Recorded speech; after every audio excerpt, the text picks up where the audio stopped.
Parlons des audiences de la commission Galland qui sont suspendues pour la période estivale. Les travaux vont reprendre lundi, le 18 août. On sait que la commission chargée de faire la lumière sur le fiasco SAC-LIC a jusqu'au 15 décembre pour remettre un rapport. Il y a eu beaucoup de révélations dans les dernières semaines. On va faire le point avec Monsef Deradji, porte-parole de l'opposition officielle en matière de transport et de mobilité durable. Bonjour. Oui, bonjour. Merci beaucoup d'être avec nous. Écoutez, on a eu plusieurs semaines de rebondissement avec la commission Galland. Première partie des audiences maintenant complétée. C'est quoi le bilan que vous tirez des dernières semaines? Premièrement, la première question que nous avons eue tous pendant l'éclatement de ce scandale, est-ce que le politique était au courant ou pas? Je pense qu'à la lumière de ce que nous avons entendu cette semaine, le gouvernement a été avisé en 2022. Le bras droit de M. François Legault était au courant et le cabinet de M. Bonnardel était au courant en 2022. Donc le fait de dire qu'on nous a menti, il n'était pas au courant, je pense qu'ils doivent préparer d'autres répliques.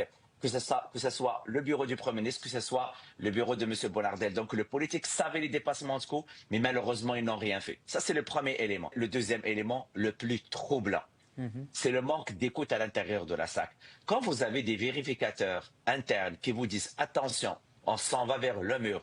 Attention, les indicateurs, ce ne sont pas les bons indicateurs. » Quand vous avez 3 vice-présidents qui mentent devant leur PDG, leur patron, dans une rencontre avec le cabinet du ministre des Transports, j'ai jamais vu ça. C'est inacceptable. Donc, c'est tout cela qui nous donne un triste spectacle où les Québécois voient comment leur argent a été dilapidé, 500 millions de dollars, et on leur annonce en fin de session, au mois de juin, des coupures au niveau du réseau de l'éducation qui probablement vont être le même montant que ce que nous avons perdu pendant ce scandale et ce fiasco SAC-LIC. Et il y a un rapport final aussi qui sera produit par la commission Galland. On a jusqu'à la mi-décembre. C'est quoi vos attentes par rapport au rapport? Qu'est-ce que vous souhaitez que le commissaire Galland inclue dans ce rapport-là? En fait, 2 éléments. Le rapport parle du passé. Nous avons déjà perdu 500 millions.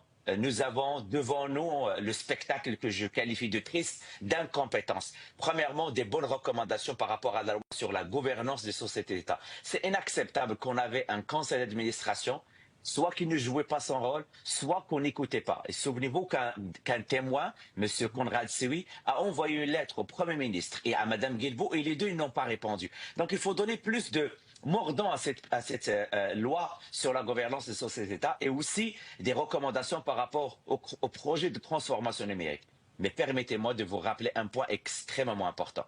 Tout ce qu'on vient de voir parle du passé. Moi, ce qui m'inquiète, c'est le futur. La SAC, présentement, a un déficit cumulé de 500 millions de dollars. Moi, ce que je demande à M. François Legault, quelle est sa part de responsabilité? C'est l'année prochaine, on se parle d'un déficit qui risque d'aller à 1 milliard de dollars. Monsieur Legault, aujourd'hui, il ne peut pas dire aux Québécois, il n'est pas au courant du déficit cumulé, il ne peut pas leur dire qu'il y a de l'incompétence à l'intérieur de la SAC.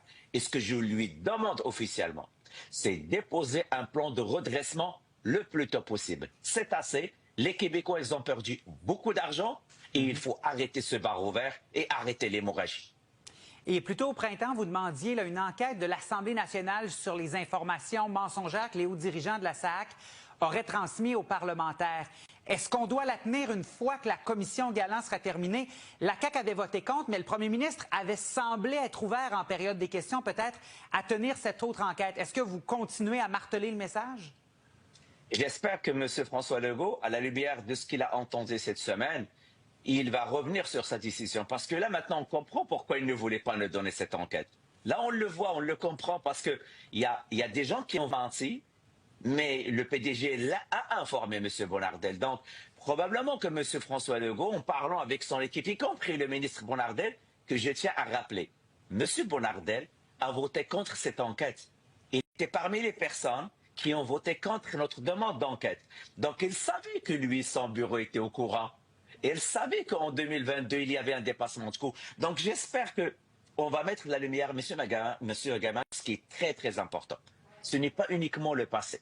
Moi, aujourd'hui, mon message, il y a matière à agir, il y a matière à avoir une tutelle, il y a matière à prendre le contrôle et éviter l'hémorragie future. Parce que ce qu'on a perdu, on l'a perdu. On va tirer les leçons pour le futur, pour les prochaines transformations numériques de d'autres sociétés d'État. Mais aujourd'hui, au moment où on se parle, il y a des choses qui ne fonctionnent pas à la SAC. Il y a des gens qui travaillent présentement à la SAC qui sont venus aux commissions nous dire, écoutez, le PDG ne m'écoute même pas quand je l'informe de certaines problématiques à l'intérieur de la SAC. Et ça, c'est inacceptable. Monsef Deradji, porte-parole de l'opposition officielle en matière de transport et mobilité durable. Merci beaucoup pour votre temps ce matin. Merci à vous. Bonne journée. Bonne journée.